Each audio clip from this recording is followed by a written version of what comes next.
तुमा जय जय पूर्ण परमात्मा। वेद बोलो श्री सद्गुरुदेव महाराज की जय। योगीराज श्रीदेव जी महाराज की जय। आदरणीय सभी उपस्थित श्रोता बंधुओं, नगरवासियों, क्षेत्रवासियों, आज 5वें दिवस की वेला में हम आप सब लोग सत्संग प्रांगण में विराजमान है, जिसमें हमको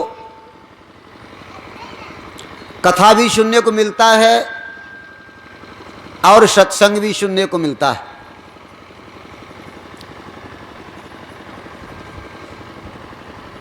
ये हमारा आपका अहोभाग्य है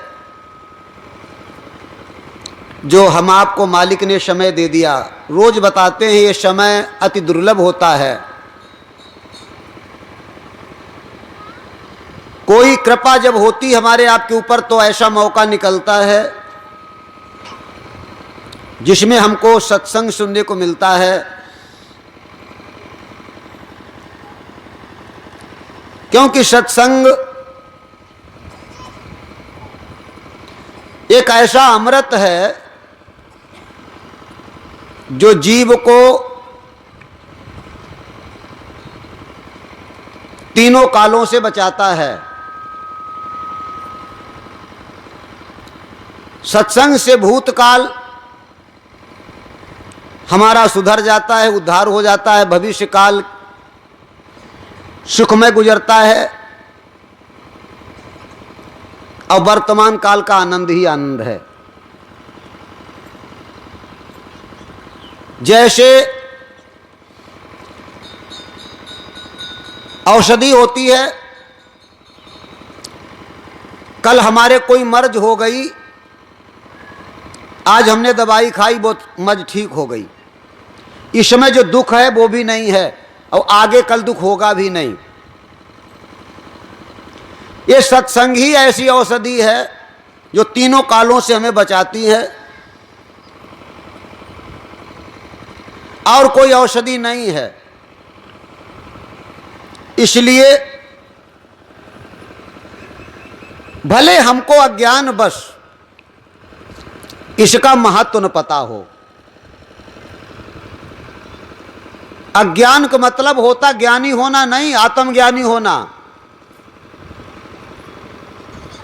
ज्ञानी होकर कोई उस विषय को नहीं ढूंढ सकता, आत्मज्ञानी होकर ढूंढ सकता है। और आत्मज्ञान बड़ा है, ज्ञान छोटा है। इस समय कलिकाल में हमको करोड़ों अरबों ज्ञानी मिल जाएंगे जीवन में, आत्मज्ञानी का मिलना बहुत मुश्किल है। तभी तो संतों ने लिखा है, आत्मज्ञान बिना नर भटके, कोई मथुरा कोई काशी, जल में मीन है प्यासी, हमें सुनी सुनी आवे हांसी।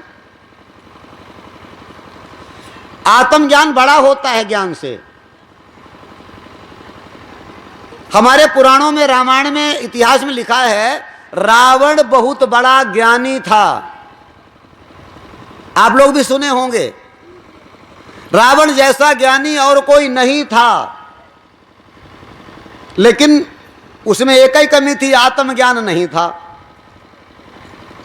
अगर आत्मज्ञान होता तो भगवान का हो जाता। ज्ञान भगवान से दूर रखता है। और शबरी जो थी, कोई ज्ञान नहीं उसे था, उसे आत्मज्ञान था। आत्मज्ञान से बड़ा कोई धन दुनिया में नहीं होता है। परमात्मा जो है वो ज्ञान से खुश नहीं होता, धन से खुश नहीं होता, पद से नहीं खुश होता, ऊंची जाति से खुश नहीं होता, बढ़िया रूप से खुश नहीं होता, वो आत्मज्ञान से खुश होता है।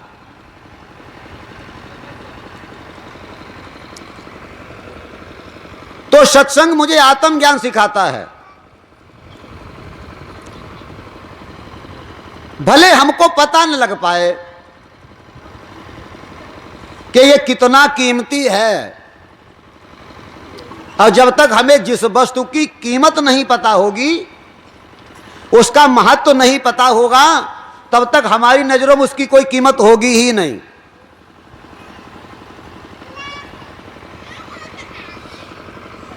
जैसे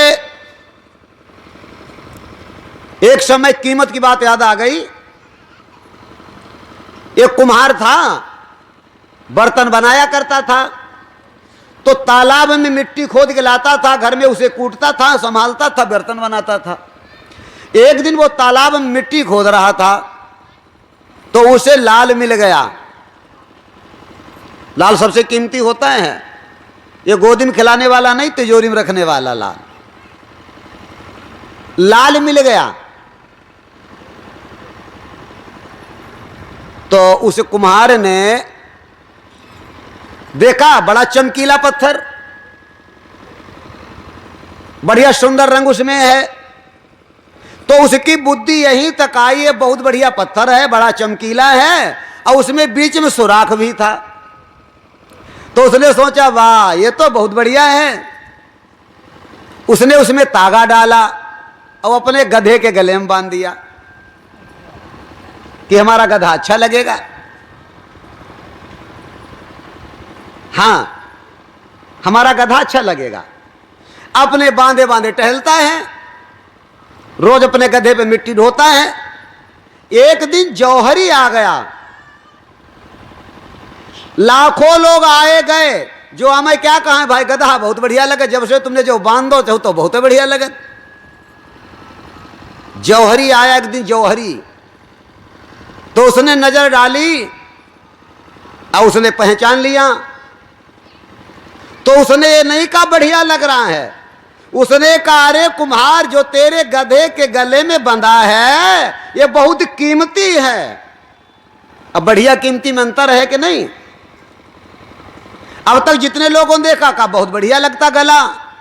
उसने कहा ये गधे के गले में जो बंधा है ये बहुत कीमती है, और इतना कीमती है अगर तुझे इसकी कीमत मैं बता दूं तो शायद पृथ्वी पर तेरे जैसा धनवान कोई नहीं रहेगा।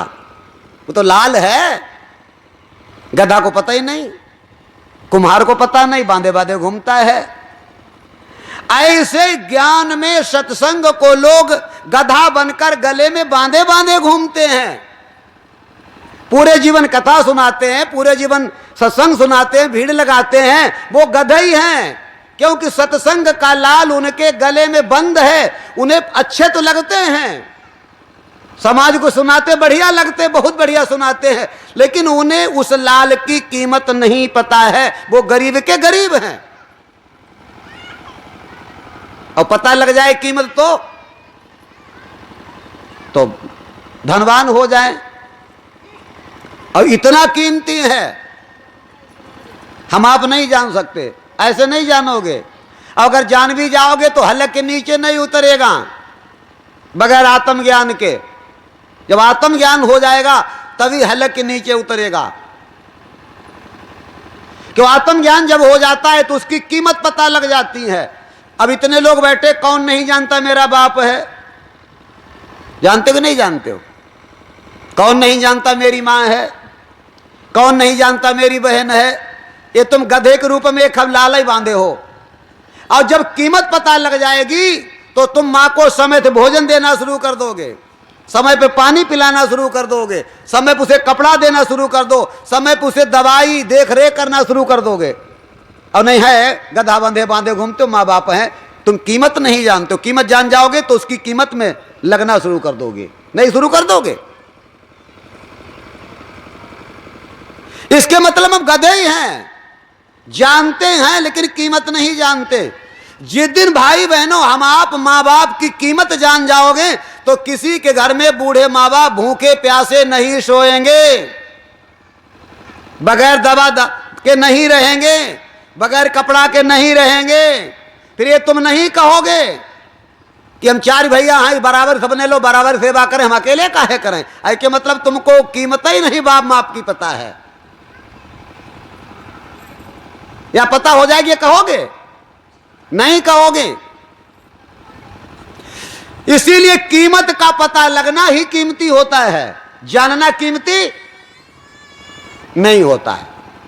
जानना कीमती नहीं, कीमत पता लग जाए, महत्व, उसी का नाम महत्व है।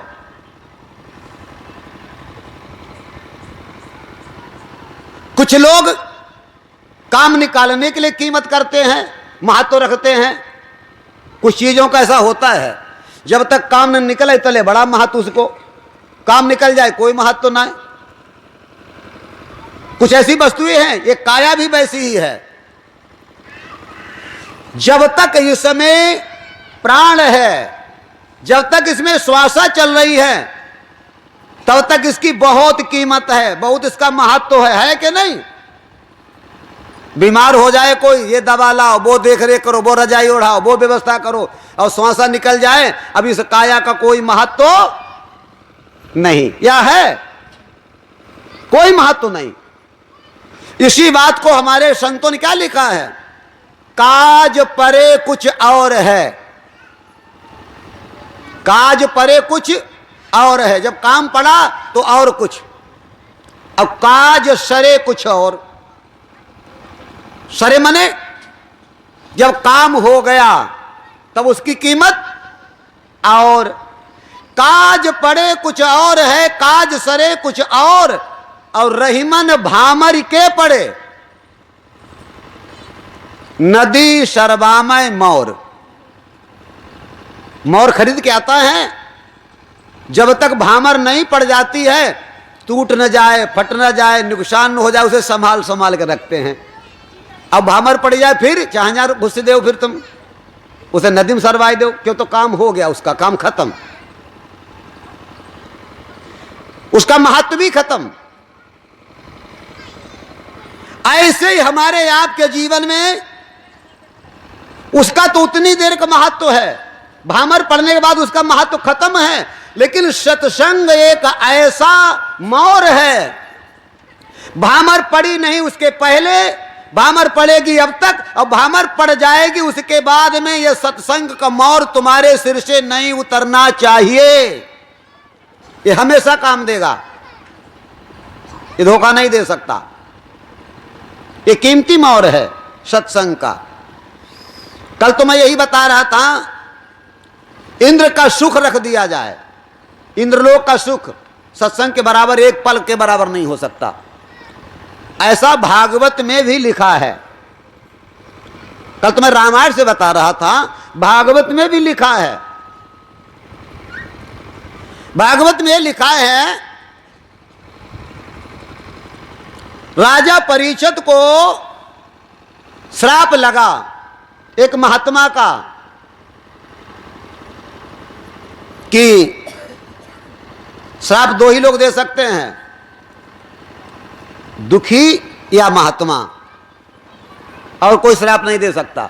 2 लोगों का श्राप और दुआ मिलता है, याद रख लो। जरा भड़काओ समझो, 2 ही लोगों से दुआ मिलेगी और 2 ही लोगों से श्राप मिलेगा। महात्मा जो भजन करने वाले दुआ दे दें या श्राप दे दें, और दुखिया, दुखिया माने हर प्रकार से दुखी, अगर उसकी मदद कर दी तुमने तो तुमको दुआ दे सकता है, अगर तुमने उसे दुख दे दिया तो तुमको बद्दुआ भी दे सकता है। निर्बल, तभी लिखा निर्बल को न सताइए, पढ़े आप लोग दोहाओगे किताबों में, जाकी मोटी हाय मुई खालसी श्वास सो लोहा भस्म हो जाए। निर्बल होता है मरी खाल के बराबर, उसकी धौकनी बनाई जाती थी, अब तो मशीनें चल गई। जो बूढ़े बाड़े पहले थे ना, धौकनी लगाते थे, धौकनी चमड़ा की, और धौकनी के द्वारा लोहा गल जाता था। ऐसे ही कमजोर व्यक्ति निर्बल के अंदर में आत्मा की धौकनी है, उसे दुआ बद्दुआ का तुम्हारे अंदर में काम होता है।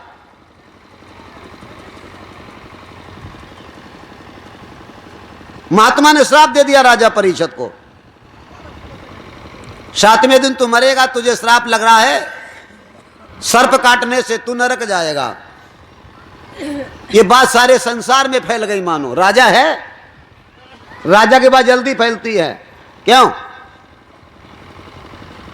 हमारे आपके देहात गांव में किसी का हाथ टूट जाए, कमर टूट जाए, पैर टूट जाए, गांव में नहीं जाने पाओ तो लोग जान नहीं जान पाओ। बंगाल में ममता बनर्जी रहती है, इस समय मुख्यमंत्री हैं वहां बंगाल में। अभी परसों नरसों उनके चोट पैर में आ गई, सारी दुनिया में टीवी पे देखा होगा। राजा का अलग ही खेल होता है। कौन राजा? पृथ्वी के राजा हैं वो, पूरी पृथ्वी के राजा। जगह जगह बात फैल गई, अरे मेरे महाराज को श्राप लग गया है, अब उनका श्राप का उद्धार कैसे होगा? लोगों,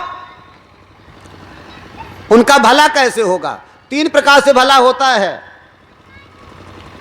अभी देवी जी कथा सुन रही थी, वो कैसा भला था। राजा सगर के लड़के प्रेत बन गए, मरने के बाद तरे नहीं, उनके तारने के लिए गंगा जी पृथ्वी पे आई। ये कथा का भाव था और बात खत्म हो गई। इतनी जो बात थी वो तर गए, खेल खत्म हो गया। सत्संग काहे के लिए होता है?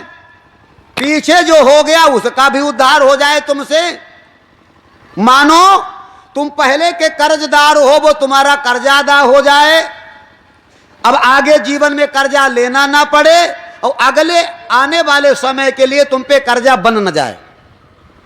इस समय पेट संभाल के भरे, जो पहले कर्जा लिया वो अदा हो जाए और जब तक जिंदा रहे तब तक मुझे बढ़िया खाना कपड़ा मकान मिले और अगले जन्म का कर्जा हो न जाए। तीनों कामों को सत्संग संभालता है। गंगा जी क्या कर पाई? मरों को तार पाई। अब आगे क्या होगा और मरने के बाद तुम आगे क्या कहोगे, ये तो मामला बंद है। ये सत्संग ही में दम है। संत महात्मा चाहते हैं तेरा पिछले वाला जो है वो अदा हो जाए, यहां तेरा बढ़िया जीवन कट जाए और अगला जीवन तेरा संभल जाए। ये 3 बातें लेके चलते हैं वो। जब बात फैल गई तो अब कोई तैयार नहीं हो रहा है। राजा परीक्षित को उद्धार करने के लिए कोई तैयार नहीं हो रहा है। जब बता दिया गया जो भागवत सुना देगा राजा परीक्षित को, तो राजा परीक्षित को उद्धार हो जाएगा। अब बात कथा सुनाने की नहीं है, तारने की है। जिससे राजा परीक्षित के द्वारा पूछा जाता है क्या तुम कथा सुना लेते हो, तो कह देते हां, कह देते हम कथा सुना लेते हैं, बढ़िया सुना लेते हैं। तो बाद में पूछ दिया जाता का तार देते हो, का तार नहीं पाओ तो कथा सुन ले हम पर। तुम कथा सुनाने वाले मिल जाते, तारने वाले नहीं मिल पा रहे हैं। बात यहां पे अटकी है। का सबसे बढ़िया कौन सुना लेता है? उस समय पूरी पृथ्वी पर एक ही बढ़िया सुनाने वाले सबसे ज्यादा थे। नंबर 1 जिसे कहा, वो से सूत जी महाराज, जिन्होंने सबसे बड़ी कथा सुनाई दुनिया की। 88,000 महात्मा बैठे थे वहां पर। यह भागवत के अध्याय में लिखा हुआ है। अब कितने गृहस्थ होंगे, कितने साधारण लोग होंगे, इसका कोई पता नहीं। 88,000 महात्माओं की गिनती है। अब तो महात्मा सुनना नहीं आओ तो हम खुद ही जानते काम है। इतनी कथा यहां कोई महात्मा आओ है, वो खुद ही तरे तराए धरे। 88,000 महात्मा कथा सुने तो लोगों ने बताया उनसे बड़ा कोई कथावाचक और कौन हो सकता है। अब कथा नहीं होती है, अब कला होती है। कथा और कला में अंतर होता है। कथा उद्धार करती है, कला मनोरंजन करती है। जैसे तखत में वैश्या कला करती है, छाप लगाती है, बढ़िया नाचती है, ऐसे ही कथावाचक उद्धार नहीं करते, कला करते हैं। हां, उद्धार अलग है, कला अलग है। उद्धार करने के लिए तुमको एक रस होना पड़ेगा। हां, एक रस होना पड़ेगा, अंदर बाहर एक रस। और अब कहते एक रस थोड़े ही हैं, अब कहते खीरा जैसे ऊपर चिकने भीतर 3 फांके हैं। ऊपर देखो चिकने हैं और भीतर फांके 3 ही हैं। अब कड़ुआए गए तो और बढ़िया हैं। अब यहां एक रस होना चाहिए अंदर बाहर। तुमने देखा नाटक नौटंकी देखी है? देखे होंगे नहीं देखोगे?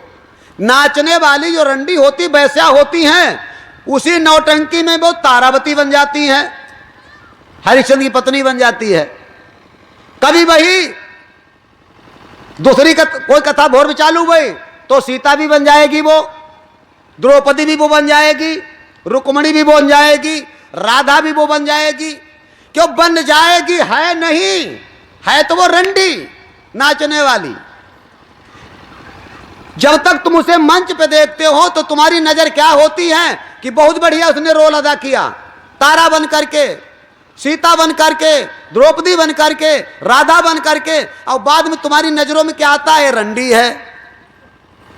बोलो आता है कि नहीं आता है?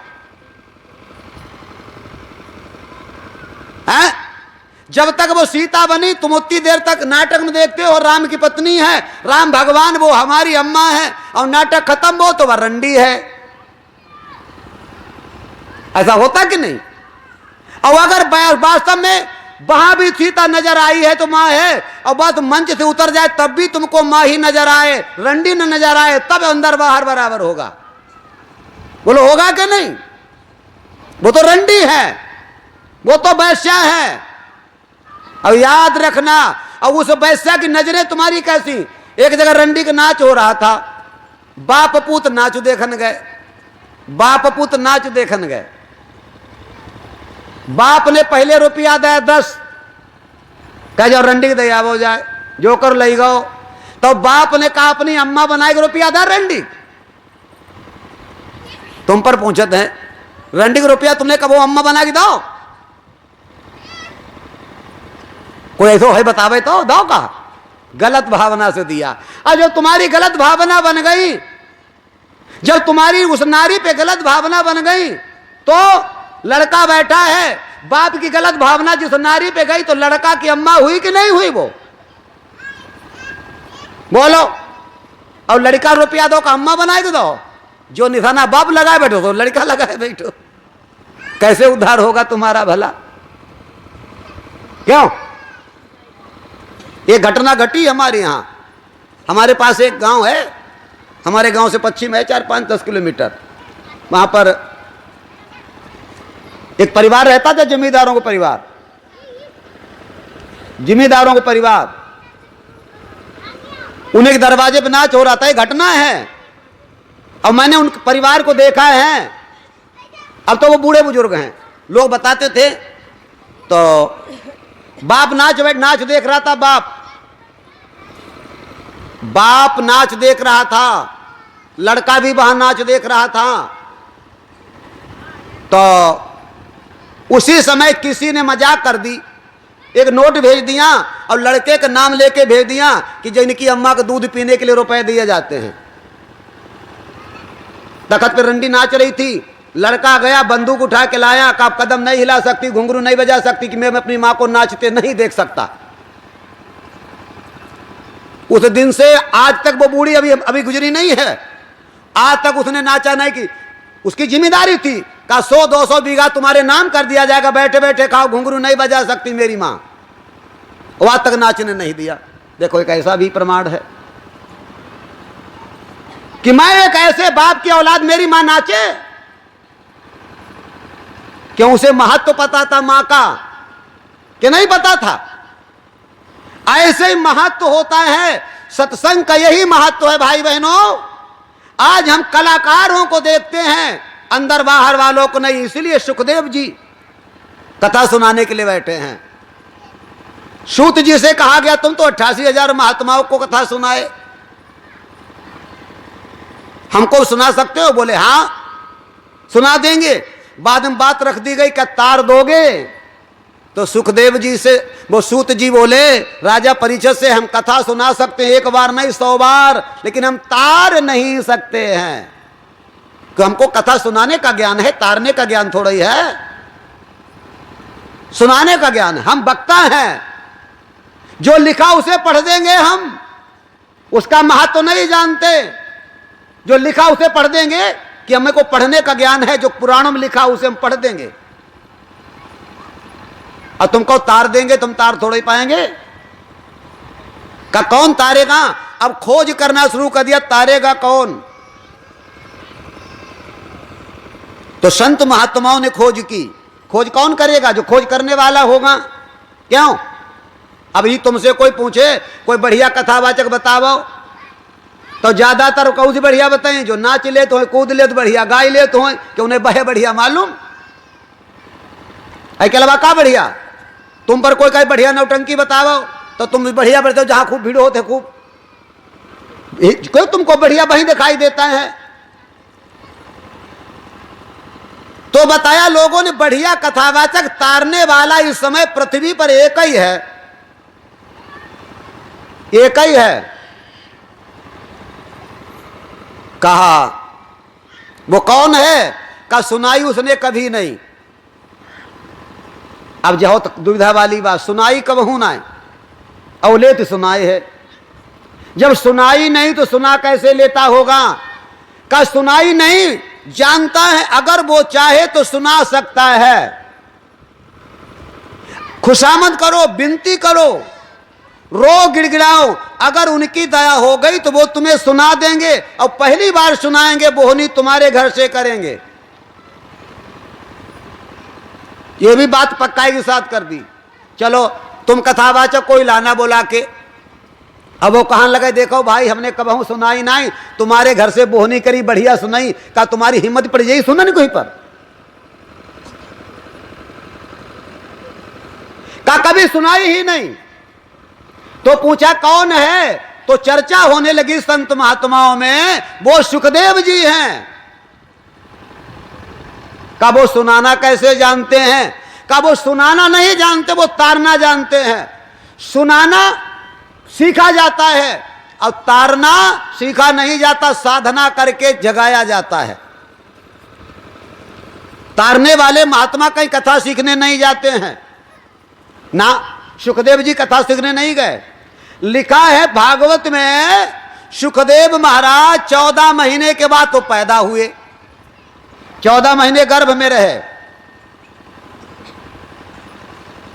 और बाद में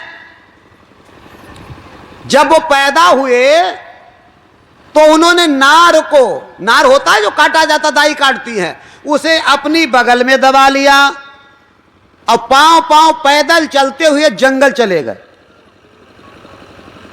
उनके पिता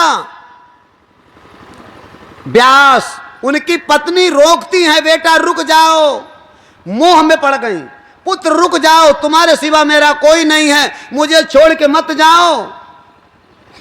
तो सुखदेव जी ने एक बार पुड़ के पीछे देखा और अपने पिता मां से मोह खत्म कर दिया। कहा लौट जाओ पिता माता, तुम्हारे मोह में मैं फंस गया तो मैं तुम्हें अकेले देख रहा हूं, तो मैं मोह फंस जाऊंगा।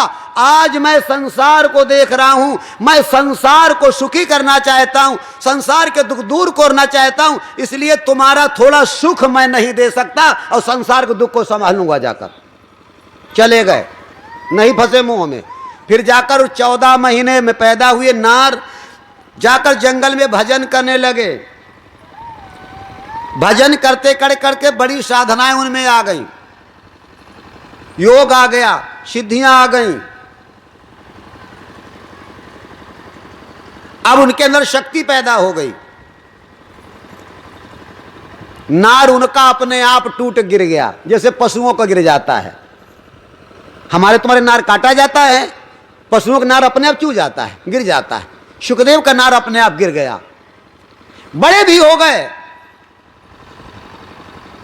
एक दिन ऋषि मुनियों की चर्चा हो रही थी, तो सुखदेव महाराज बोले अब हम में रिद्धियां सिद्धियां योग जप तप साधना सब जागृत हो गई है।